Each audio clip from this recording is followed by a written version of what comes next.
did quite an extended teaching on the book of Revelations, and I said the book of Revelations is not about a character that lived 2,000 years ago. It was not about Jesus, or it was not about the churches, or it was not about something that happened, but it was about the individual person. It tells you that in the first two verses of Revelation chapter 1. Revelation chapter 1, verse 1 and verse 2. It tells you who that revelation is, apocalypsis, which actually means the uncovering or the unveiling. And it would be like if I were to uncover you, if I were to pull the skin back and look inside you, this is basically what I would see. And these are called the 7 endocrine glands, or they're called the 7 chakras. That's an Eastern terminology, which means points of energy. Cross points where energy collide. And so I did that teaching, like I said, 20, 25 years ago at least. And so the stick man was born, and so it's you.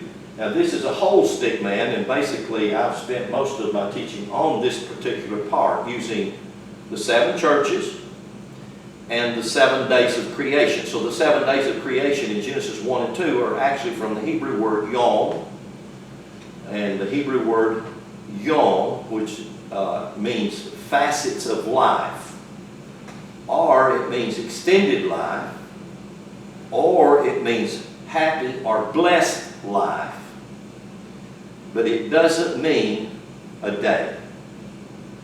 What? That's the word that's being used, is the word day. So when you look at Genesis 1 and 2, you think of a creation story that happened 6,000 or 7,000 years ago. And that's not at all what it's about. But that's what we've been told that it's about. And the reason for that is they took the Bible and they turned it into a history book, which it was never written to be a history book.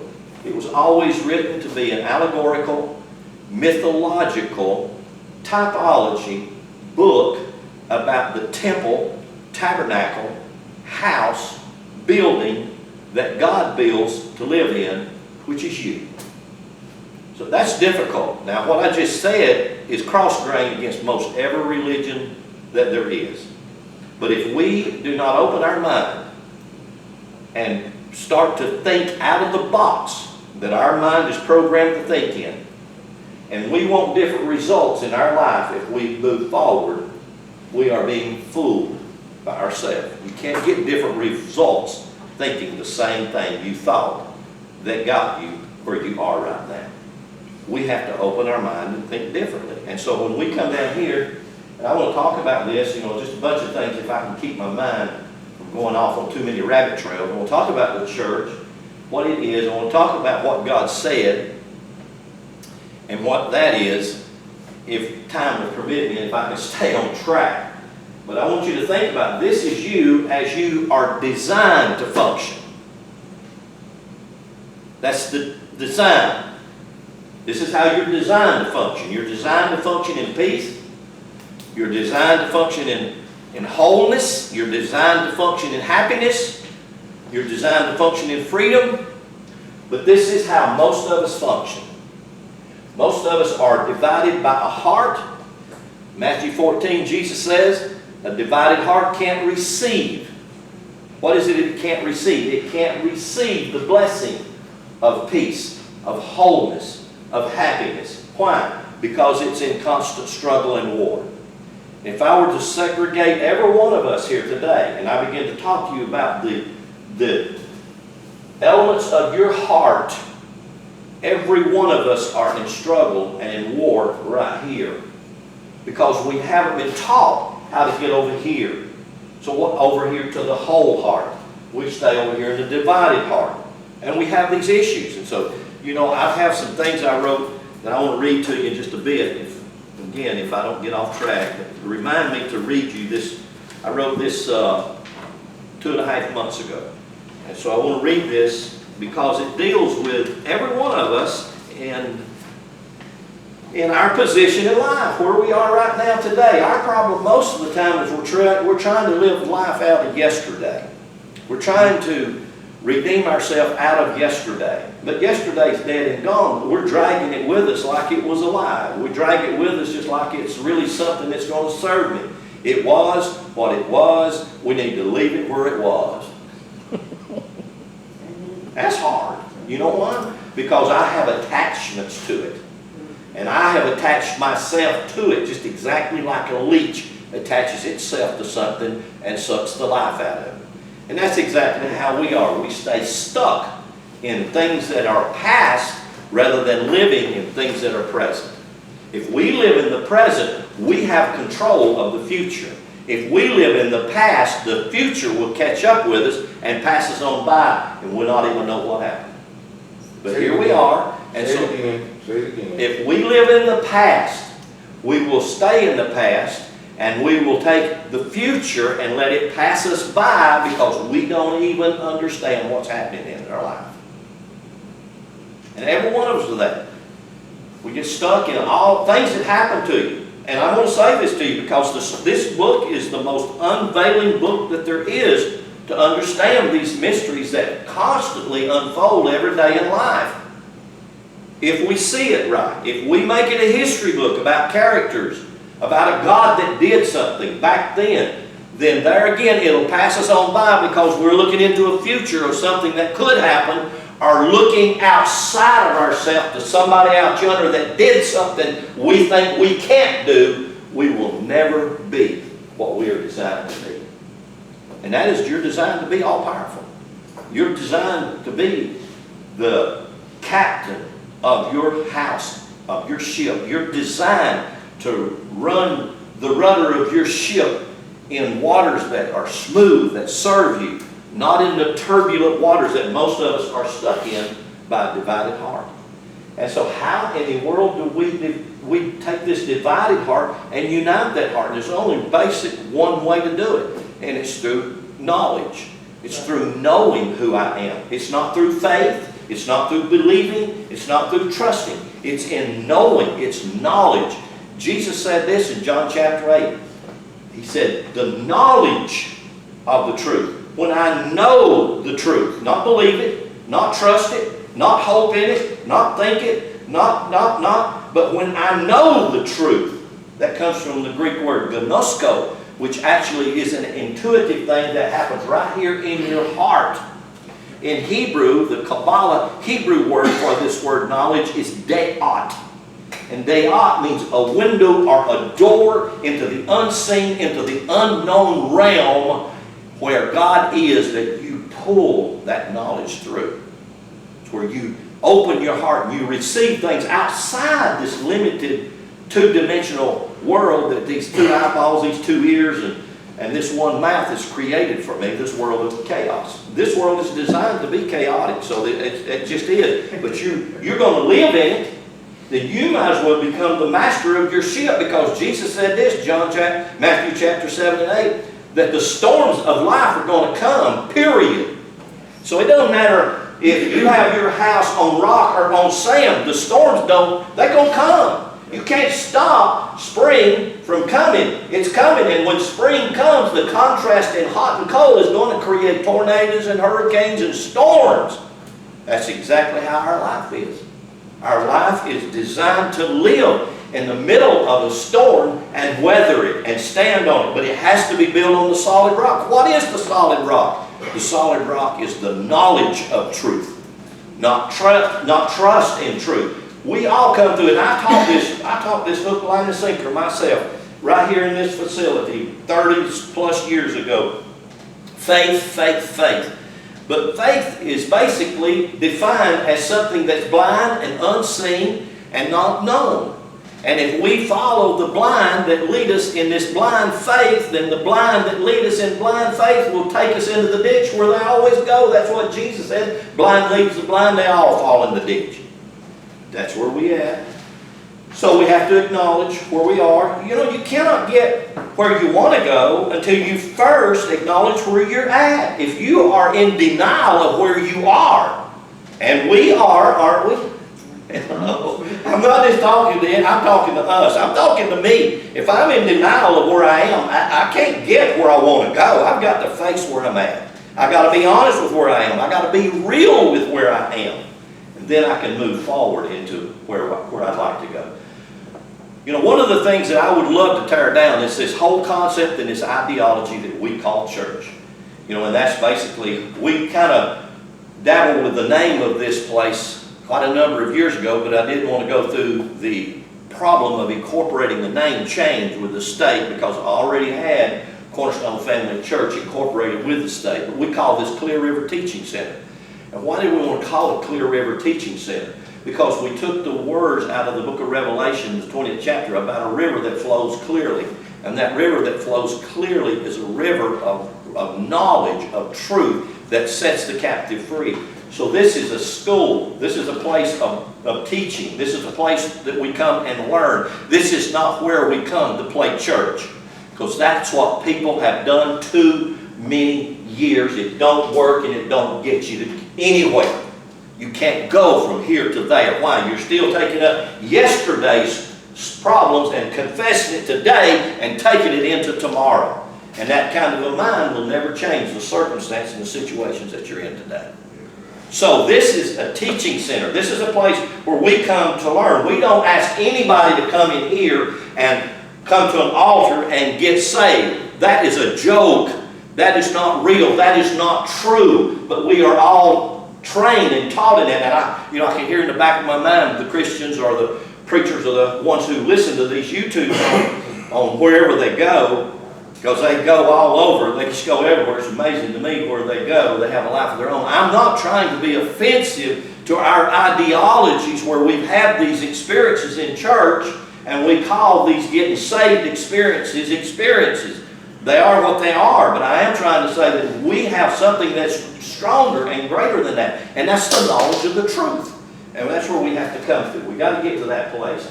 Knowing what being saved really is. You know what the word saved in Greek is? Most people don't have a clue. It's the Greek word sozo. And you know what it means? Here's what hardly nobody knows. Christians don't know. Preachers don't know. The Greek word saved, sozo, means to be whole or have a whole heart. It means to complete your heart. Why? Because we live from a divided heart.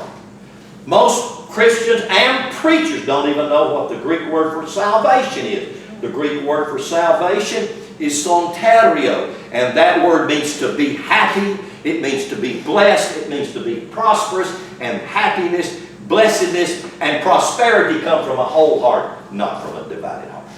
It hadn't got anything to do with praying a certain prayer, and by praying that prayer, I'm with an elite group that gets to go to a particular place.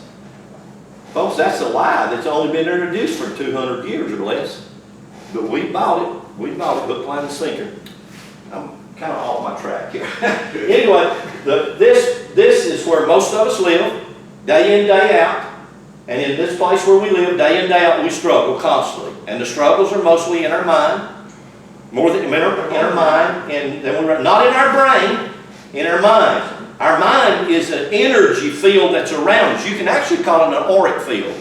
And in your mind, actually your mind has a male and female specific side to it. So if I were to talk about your mind, I would actually have been talking about this energy that's outside you.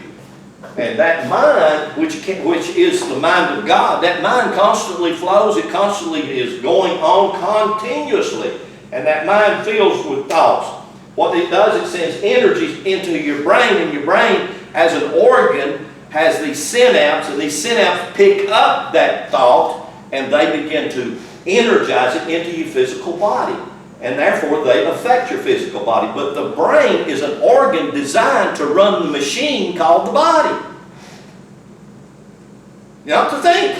Your brain ain't thinking. Your mind is thinking. Your brain is just an organ that's a recipient of that. And so whatever you put a lot of thought to, you put a lot of synapse into it, you put a lot of electrical energy into it, it'll do something in your life. It'll affect your life. It'll make you sick. It'll make you old a whole lot sooner than you ought to be old, as we call old. So, I mean, you know, I'm only 49, 59. I'm 59. Good for you. That makes me 49. Amen. Hallelujah. So anyway, here's where we are. Okay? This is where I was at a few weeks back. And I'm trying to get this over to this. This is the design.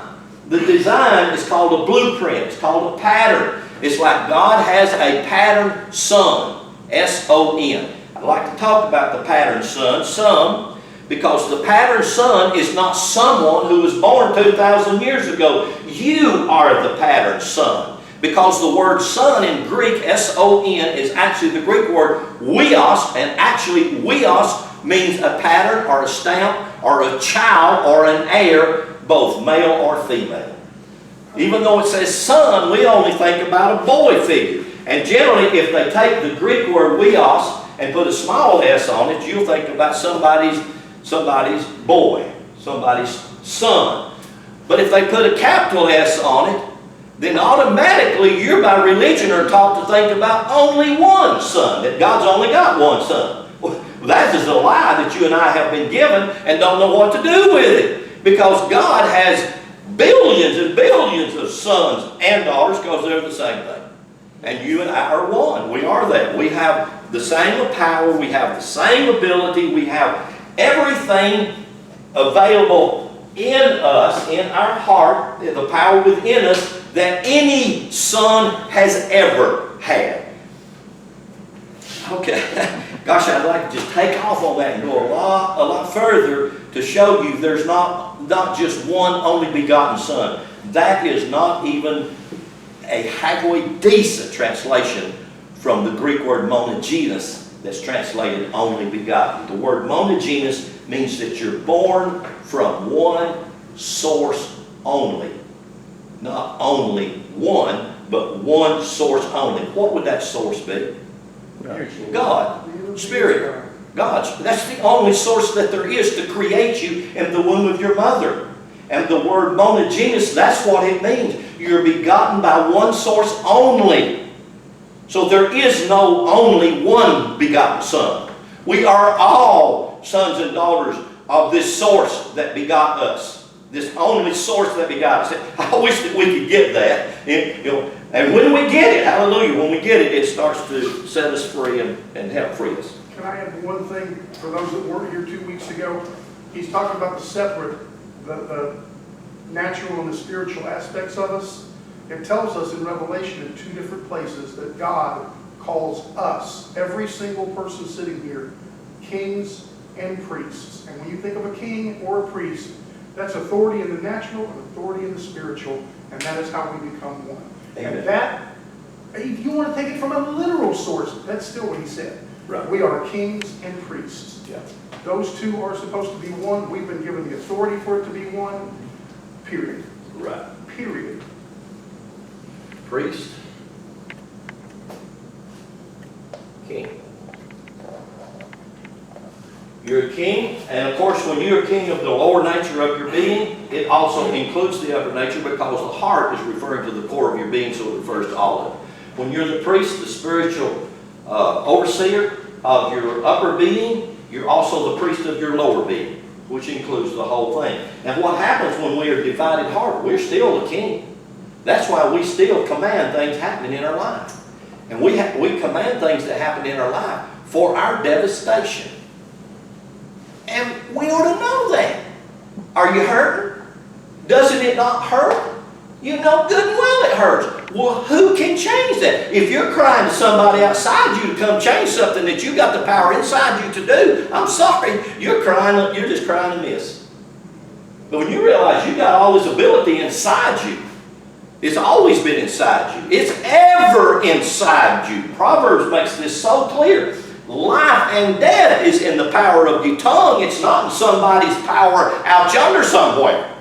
Life and death is in the power of your tongue. Jesus said blessing and cursing is in the power of the tongue. The book of James says the tongue, even though it's a little member, it directs the whole course of your life. And so we have this ability. We're not going to get it. You're not even going to pray a special prayer and get it. You already got it. And just by us doing all those religious gymnastics that don't work, we actually defeat ourselves. We tear ourselves down.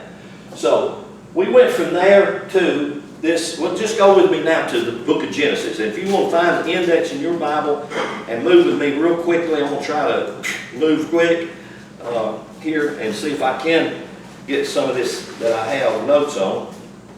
Genesis chapter 1 and verse 3. Let's just jump in right here. Genesis chapter 1 and verse 3. And it says, and God. First off, let me just say this about God. God is, that term God, my board is, I want to keep everything on my board, but I need more room. I need to take stuff off of it. God. The circle has no beginning and it has no end, and so the circle is a symbol of this term we call God. Okay? Because the term we call God in religion, we're taught to think it's an old gray-headed man. Or an old bald-headed man like Marvin. But it's not. It's not an old gray-headed or an old bald-headed man.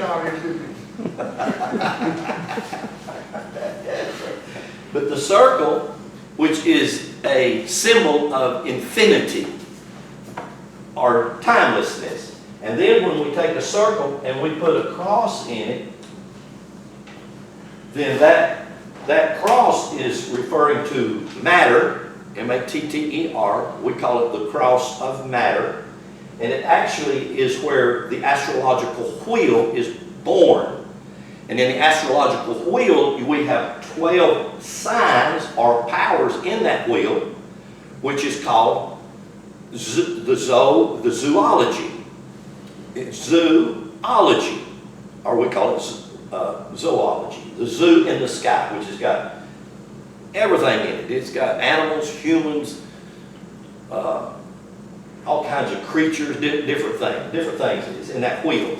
Well, that is the symbol, that is the wheel for this very word we see here, God, Elohim. In Hebrew, Elohim means the 12 wheel of power, the 12 gods.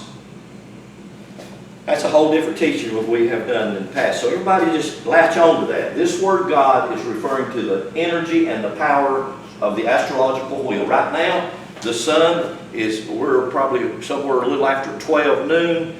So right now, the sun is in that sign or that symbol of Gemini moving toward Cancer.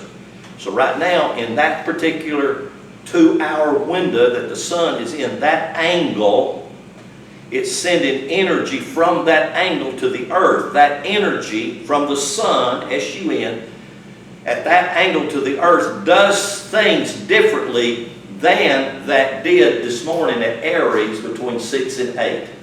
Because between 6 and 8, the sun sent energy here at a different angle.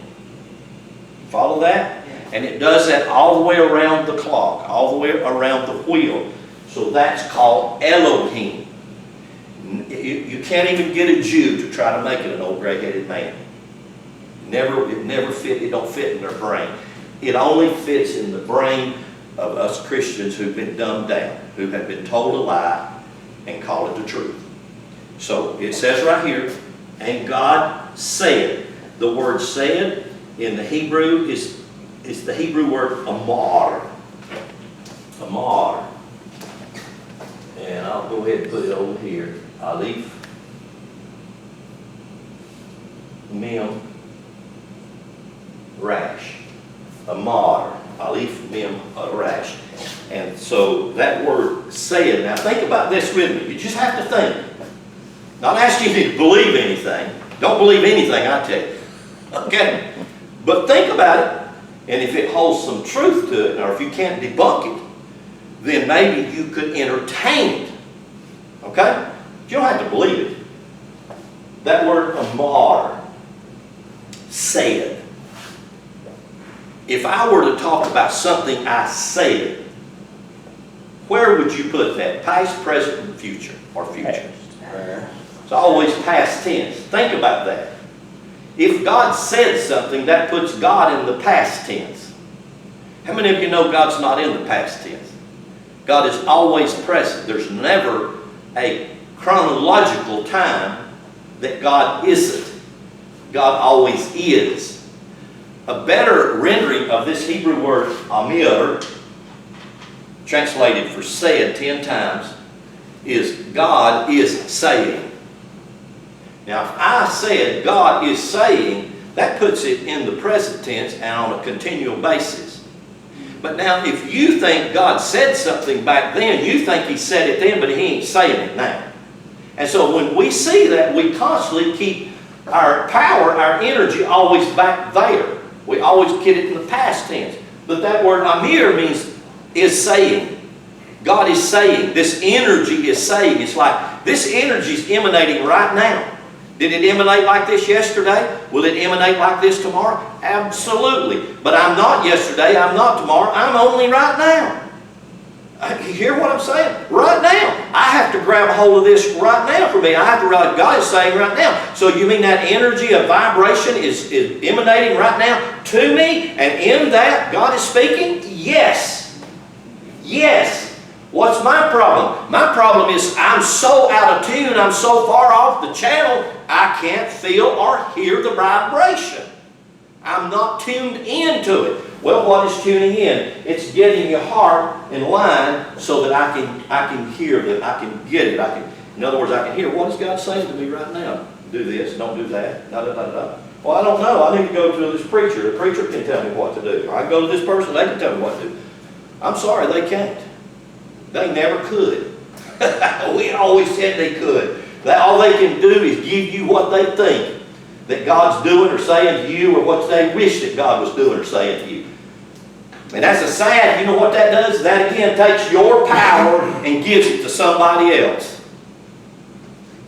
Boy, that is good preaching, Brother Lynn. I appreciate you doing that. They can put the information out there, but you've got to act on it, even if it's the right information. Even if they give you information that is like a sign, a S-I-G-N.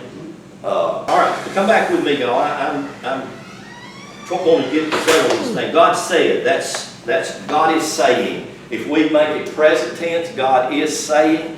They make it look, God is saying. Oh, I wish that I like to say that in other tongues or in every tongue or up on the rooftop. God is saying. Get this out of your mind. God said something, all of this happened, the world's all coming to be. God is saying, and worlds are continually coming into being. Why? Because God never stops saying. God is an energy that constantly vibrates, and that energy constantly vibrates with life, and that energy is constantly pouring forth life, and that life is not something that did happen, it is happening. That's what's so powerful about that letter of Einstein, because it blows my mind that he realized that love and light were the same energy force, that love comes right out of light. I think that's powerful, really powerful.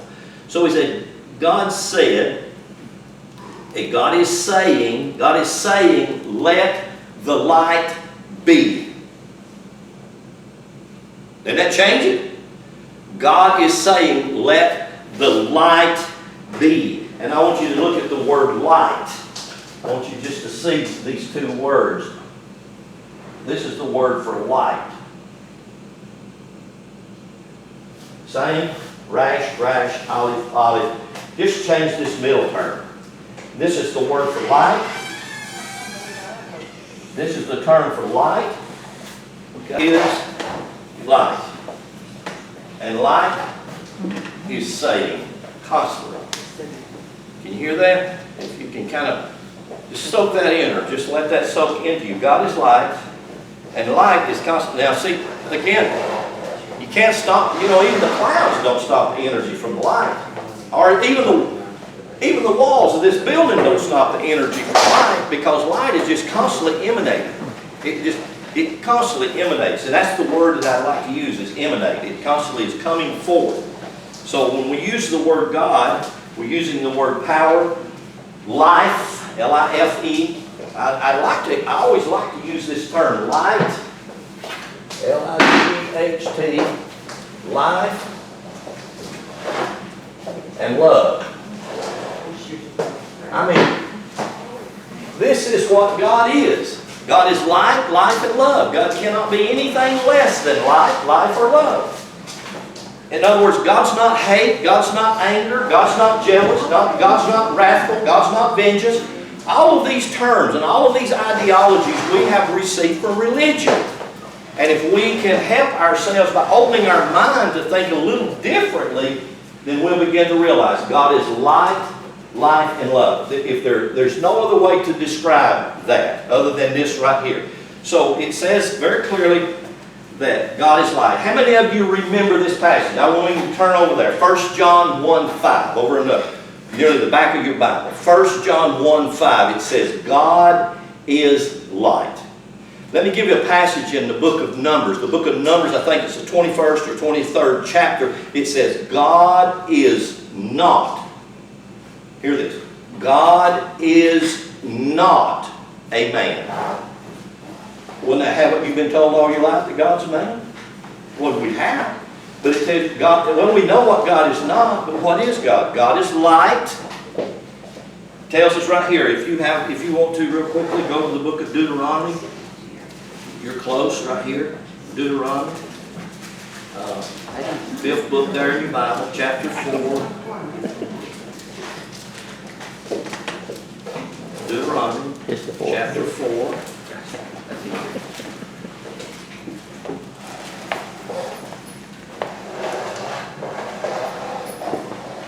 Deuteronomy chapter 4 and verse 24.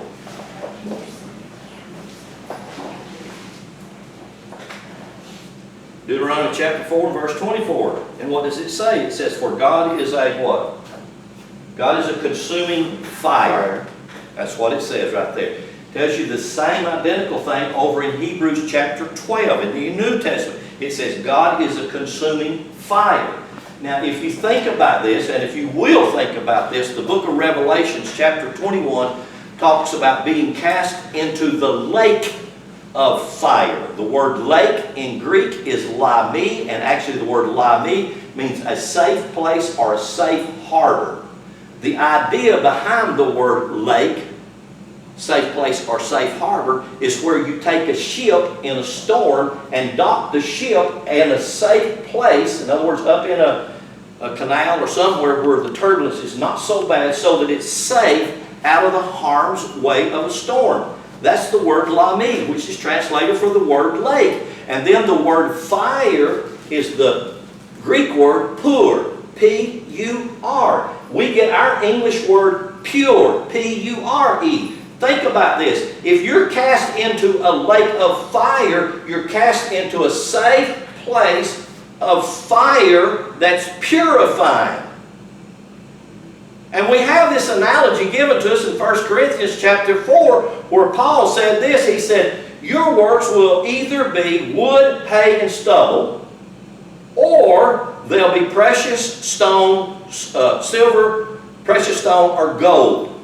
What does fire do to wood, hay, and stubble? It burns it up. What does fire do to precious stones, silver, and gold? Purifies it. It makes it pure. So, you know, if you've missed the mark, whatever your whole life, the idea of being cast into fire, a lake of hell, that's religion. That's not Scripture. That's not God. Light, life, and love doesn't do that. Light, life, and love will teach its children how to survive, and not only how to survive, but how to overcome in this life. How to be the powerful being that they are designed and built to be. We are built by God in the womb of our mother without a hammer and without a saw to be the tabernacle, the dwelling place, the living place where God lives. God don't live out there. God lives in here. Amen. God, I mean, the God that's in here is the God of all out there. It's not separate from us. The power is in you. The power to be, the power to do, the power to overcome your situation, your circumstances in life. But you have got to get a hold of that and let that get a hold of you.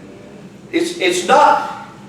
You see, what we need to learn more than anything, and you won't learn this going to church, you'll actually continue to learn to disempower yourself going to church and always try to find something outside you to help you. What we will learn here in this school of training and teaching is we will learn that we are all powerful.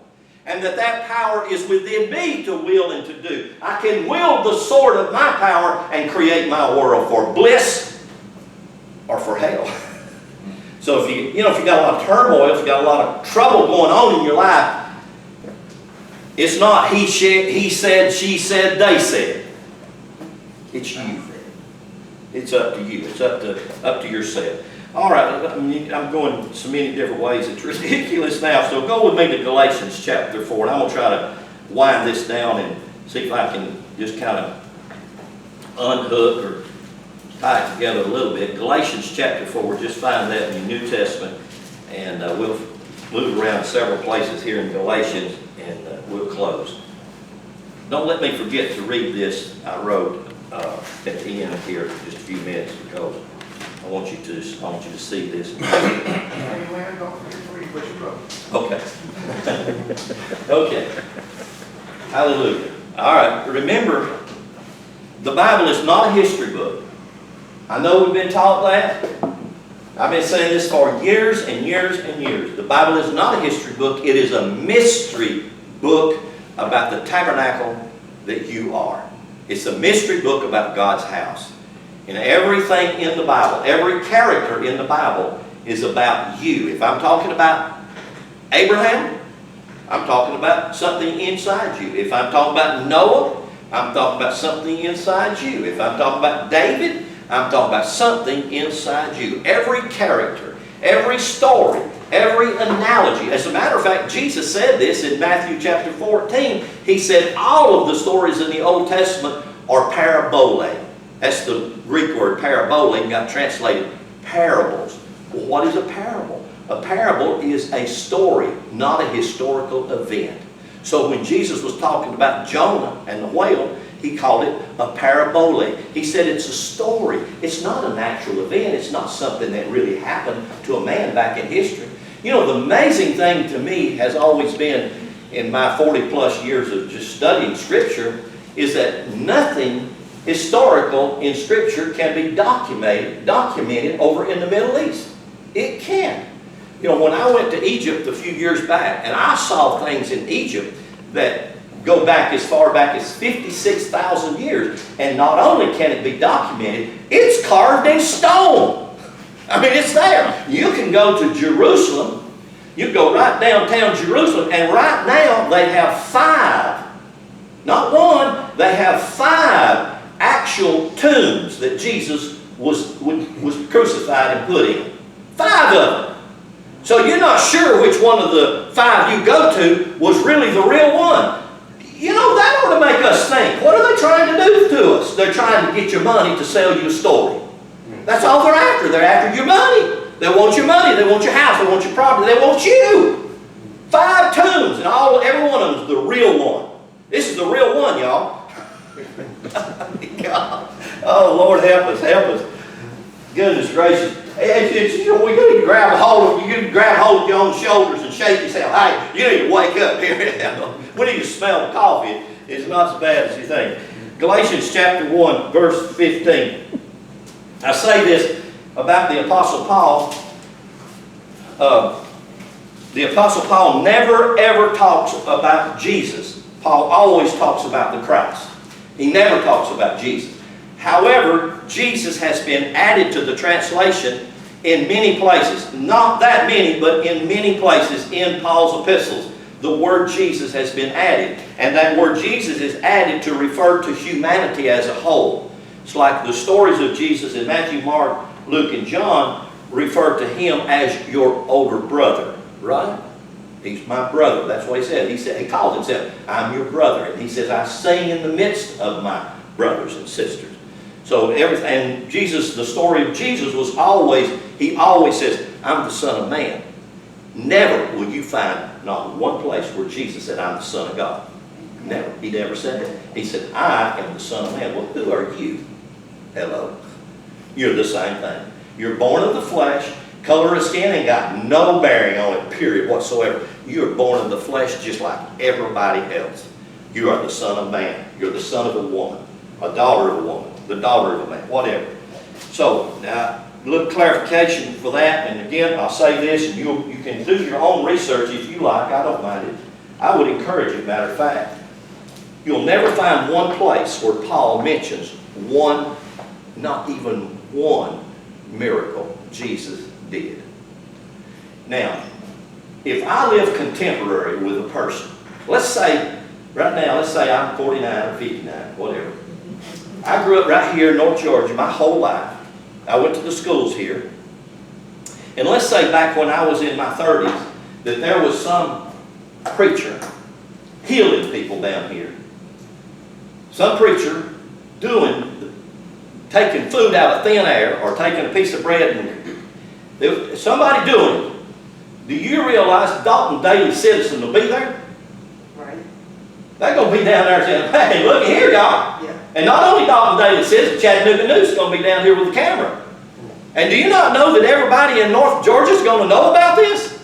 And yet here we have the Apostle Paul, grew up contemporary with Jesus, went to the same schools with Jesus, sat under the same rabbis with Jesus, and not one time ever mentions him.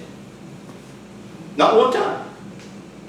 If we didn't have the Pauline epistles, we wouldn't even have the whole idea of this thing we call the church.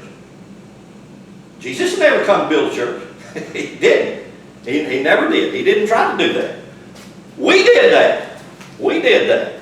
But Paul did. So right here, one place, and I want you to see this, a couple of places here. In Galatians chapter 1, verse 15, but when it pleased God, who separated me from my mother's womb and called by His grace to reveal, watch this, verse 16. If you didn't see it, you wouldn't even know it was here in your own Bible.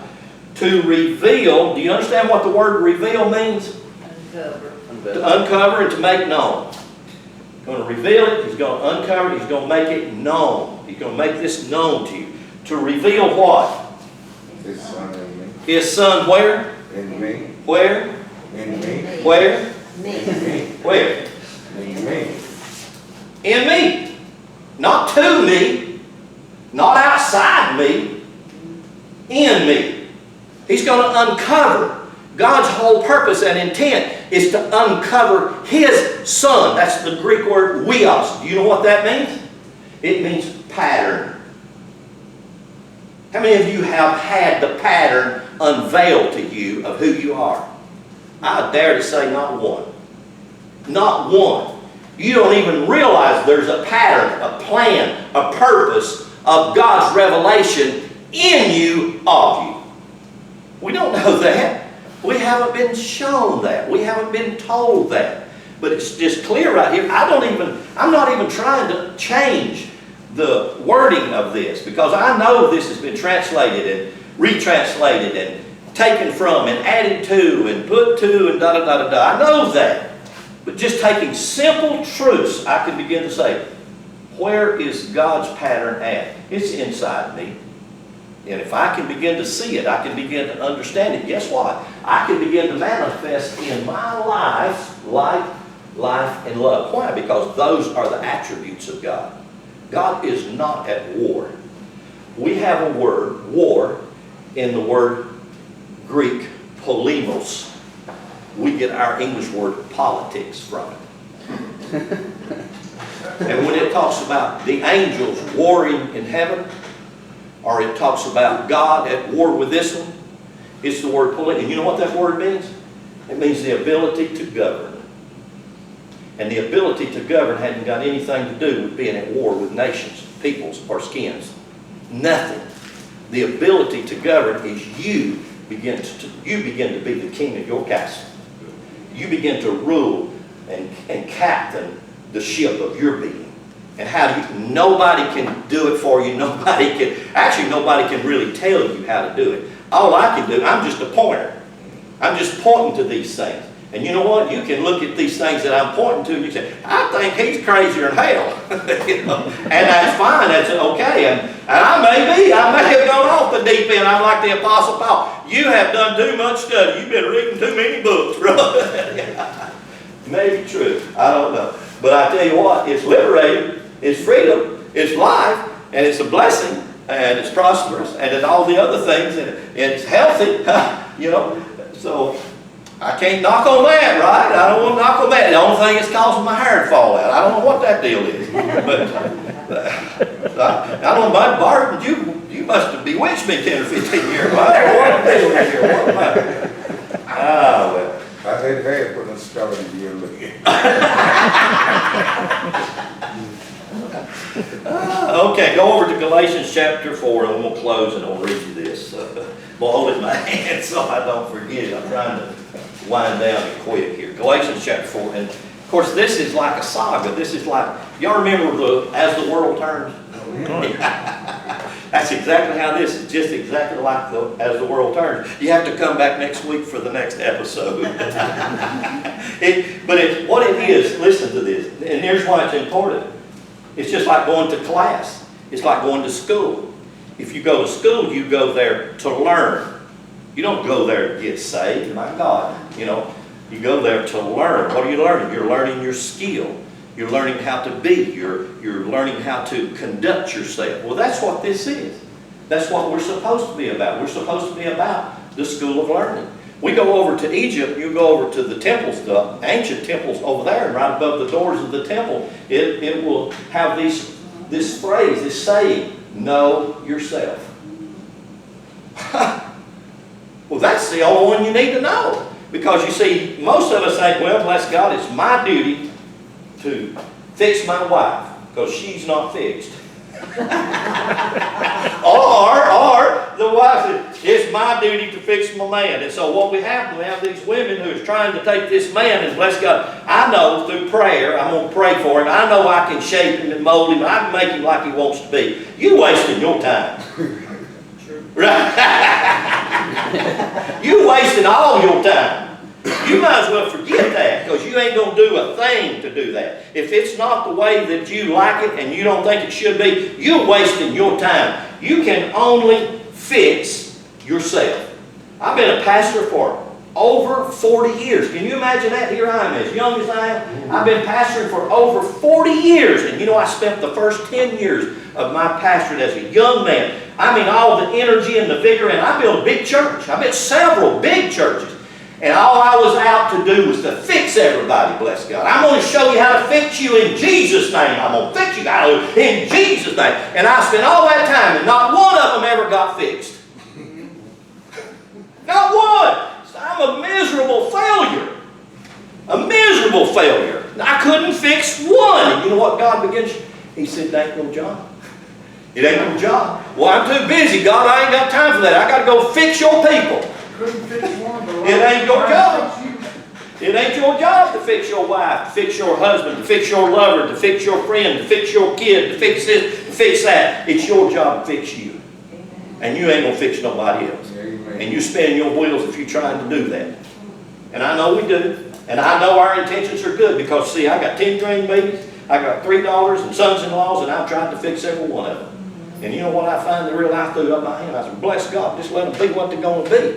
Amen. You know what? There's liberty in that. Amen. There's freedom in that. Amen. Hopefully my hair will grow back now.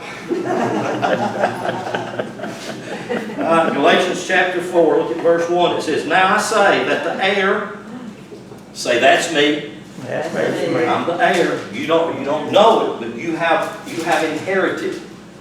And the only reason you don't know it is because you haven't been to a real attorney who can execute your will. Stephen, what does that mean?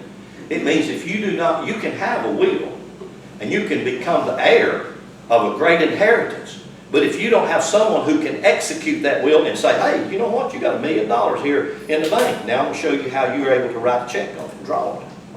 Oh, really? You mean I need an attorney? Well, what is an attorney? He's a teacher. Yeah, I promise you, he ain't your pastor. He's a teacher. He's somebody who can show you your authority and your ability. You are an heir. And here's what you are. You are an heir of God. You're an heir of life, and love. And to know how to execute that, and to know how to draw on it, and to know how to implement it, that's what you need to know. That's what this place is about. Teach you line upon line, precept upon precept, here a little and there a little, because you're not going to get it. But I want to go to the demonology class. We want to cast out devils. Forget that. The only devil you're going to cast out is the one you see every day in the mirror. And you look it right straight at that booger. And so that's the one you got to work with. Now I say that the heir, as long as he is a child, differs nothing from the servant, although he's still the Lord of everything. But he's under tutors and he's under governors until the time appointed. In other words, he's under the teachers and he's under those who have authority. He's under those who can execute his will and show him who she is. He's under tutors and he's under governors until the time appointed. Even so we, when we were children, were in bondage under the elements of the world. Everybody say the elements of the world. Elements of the world comes from the word elementals. The elementals actually are the angles of the astrological wheel. They are the 12 angles, and they create in this world all kinds of things. They create life and death. They create blessing and curse. They create bliss and chaos. They constantly create. Why? Because they take the dimensions of this world, or the laws of this world, and use the laws of this world. That's what you're under. You're under the laws of this world. You're not under the law of Moses on the mountain of Sinai, which Paul tells you right here clearly, that is bondage. He tells you very clearly that is bondage. He said that will keep you in bondage. That's where most of us live. Thou shalt not. That I will not. I will not. I will not. And you will. You will. You lied to yourself and to God. You're under the elements of this world. If you're under the elements, do you know what? There are principles in this book that show you how to be above those elements. How you can wield your sword and your power to make those elements work for you. Do you know when it's cold outside? A real thing that helps you, you get sharp and bright, it puts your coat on. That's simple. A lot of people, have you ever heard that they don't have enough sense to get in out of the rain? They ain't got no common sense whatsoever. Well, they were talking about all of us down there in religion. That's what they were talking about. He says, verse 4, but when the fullness of time is come, God sent forth His Son. That's pattern. That's the same one that's the same identical word. Now they capitalized it here. It's the same identical word, weos. So I was supposed to say God sent forth His pattern? His pattern, yes. His pattern is just like Paul said there in 1:16-17. His pattern's in you. Kind of like a seed. Yes, exactly. It's like a seed. It already has a blueprint. It already has a design. It'll do what it's designed to do if I will allow it to do it. It's just exactly like farming. These farming analogies are all through Scripture. You want to plant corn, you go dig you a hole, put it a foot under the ground, it ain't coming up. Really? Why? I mean, I got the seed. I put it in the ground. Yeah. A foot down, folks, it ain't going to work. Well, I laid it on top of the ground. Ain't going to work. Oh, you mean it has to be a certain... Yes, that's what schooling is about.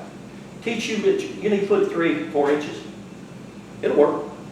It'll do exactly what it's designed. The pattern's inside you. This is what he's referring to.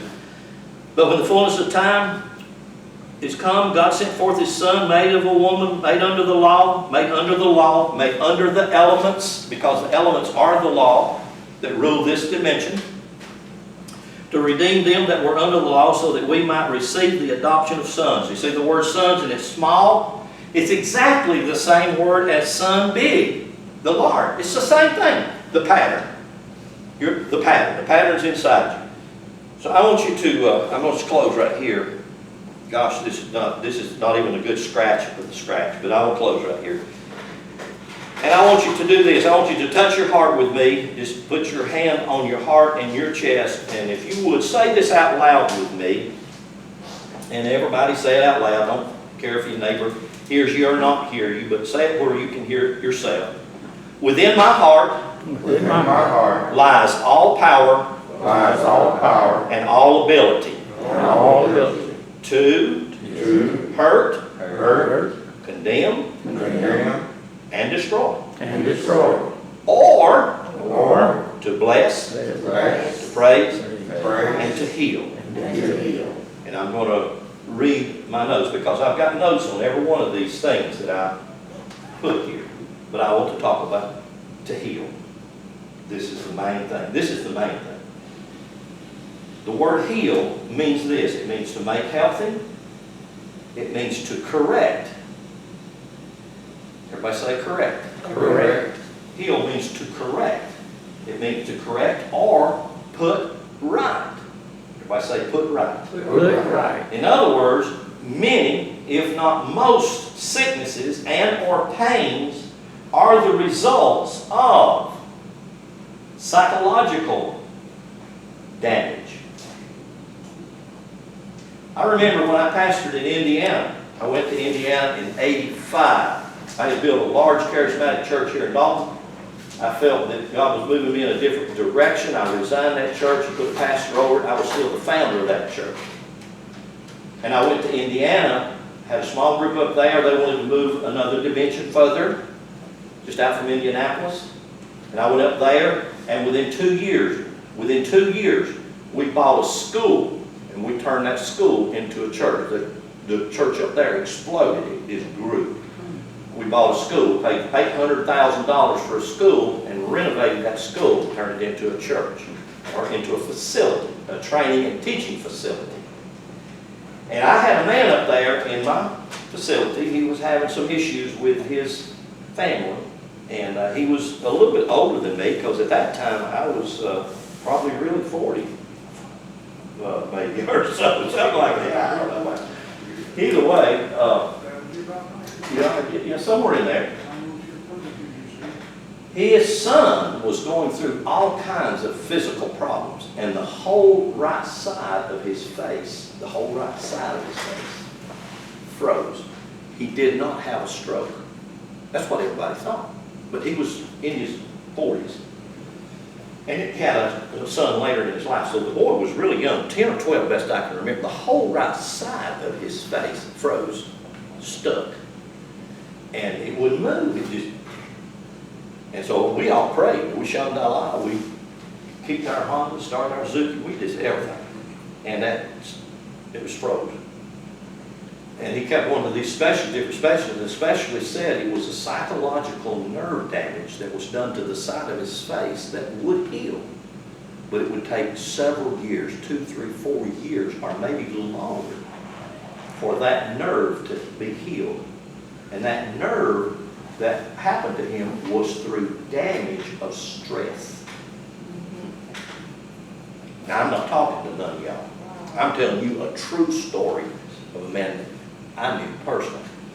And by the end of I was there from '85 to '90, which I moved back '90 to here, my hometown, and I started this church, this facility. This to me has been my passion for most of my life, most of my ministry, to correct and to put right.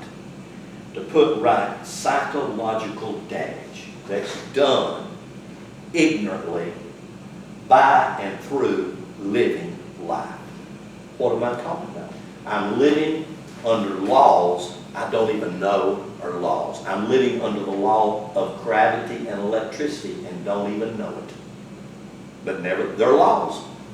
And do you know the only reason you can fly in a plane is they realize there's a higher law than the law of gravity, and it's called the law of lift. That's a law. It wasn't given to anybody on Mount Sinai, but I promise you it's a law that governs your life. And you better believe that the law of lift works if you're going to get on an airplane. So, sickness and pains are the results of psychological damage done ignorantly by and through living life. What do you mean, Brother Lynn, by or through living life? Most of us have some psychological damage done. I'm looking at all of you. Pointing to myself. Most of us have psychological damage done by the people around us that love us the most. In other words, my parents. I had really good parents, and I'm sure you did. My mom and my daddy's idea of correcting was literally beating and punishing me. I mean, I had blood on my legs from whippings that I got, whether it was a leather strap or a hickory. That's the only two we got to use. Never ever did my parents ever hit me with their fist or their hand. Never. They did it with a hickory. Boy, I tell you, and sometimes if one of them felt like the other one didn't do a good enough job, you know, if I've been pretty bad at school and I got in school, I come home, I didn't want to go home because I knew good well I'm fixing to get clapped. That's right. Yeah, been there and done that. Yeah, that's psychological damage that's done to children. We don't know that. We don't understand that. Did I stop loving my parents? No. I love them dearly. I honor them. I revere them. But they psychologically damaged me, and I turned around and used the same method on my children. And then when I started getting grandkids, you know what? I began to wake up this, and I told my girls, that ain't right. Don't do it that way. Just because I did it don't mean it's right. We're going to change the pattern. Psychological damage done by parents, caregivers, partners. God, this is right here, partners. Husbands and wives, lovers, siblings. Where's it done? It's done right here in the heart. When they told you sticks and stones will break my bones and words won't hurt me, that is an outright lie. Words do more damage. What do? They tear the heart up. They divide the heart. You constantly live your life torn apart in this stress and damage. It does all kinds of physical things to your body. I got to quit. We have got to wake up. The truth is available if we'll just search. Jesus said, seek and knock. If you'll seek, you'll find. If you'll knock, the door will be open. And I'm telling you, the door is not something you have to push in your heart. The door is in your heart, and you're in there, and you push it out. And walk out into your freedom. Walk out into your liberty. Walk out into your power. So we have to begin to think differently, and then we'll be different. Amen. I quit.